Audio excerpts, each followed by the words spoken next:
एक मत सरकार बनवू शकतं आणि पाडूही शकतं। आज 25 जानेवारी राष्ट्रीय मतदार दिवस। चला याविषयी जाणून घेऊया।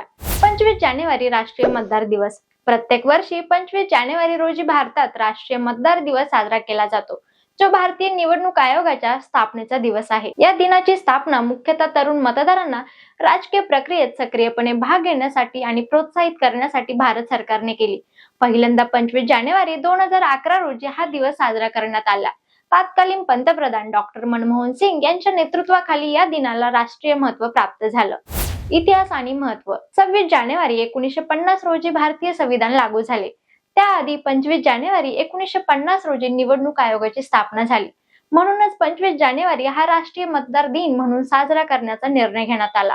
या उपक्रमाचे उद्दिष्ट तरुणांना सक्षमीकरण, मतदाराचा हक्क आणि लोकशाही प्रक्रियेत सक्रिय सहभागासाठी प्रेरित करणे आहे।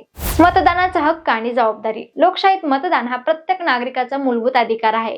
18 वर्षावरील प्रत्येक भारतीय नागरिकाला हा अधिकार दिला जातो। मतदानामुळे योग्य प्रतिनिधींची निवड होते, ज्यामुळे लोकशाही व्यवस्था अधिक बळकट होते। मतदान केल्याने समाजात सकारात्मक बदल घडवता येतात आणि देशाच्या विकासासाठी सक्षम नेतृत्व देखील निवडले जाते। राष्ट्रीय मतदार दिनाचे उपक्रम। या दिवशी विविध शासकीय, अशासकीय संस्था, राजकीय पक्ष आणि केंद्र आणि राज्य सरकारकडून उपक्रम आयोजित केले जातात। नागरिकांना मतदानाचे महत्त्व पटवून देण्यासाठी जागरूकता मोहीम राबवल्या जातात। लोकशाही प्रक्रियेत प्रत्येक नागरिकाची भूमिका महत्त्वाची असून मतदान न करता लोकशाहीची उभारणी शक्य नाही।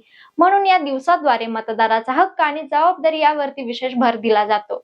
राष्ट्रीय मतदार दिवस हा दिवस लोकशाही प्रक्रियेत नागरिकांच्या सक्रिय सहभागाचे प्रतीक आहे। प्रत्येक मतदाराने आपला हक्क जबाबदारीने बजावला तर देशाच्या विकासासाठी योग्य नेतृत्वाची निवड करता येईल। त्यामुळे मतदान करा आणि लोकशाहीला अधिक बळकट करा। धन्यवाद।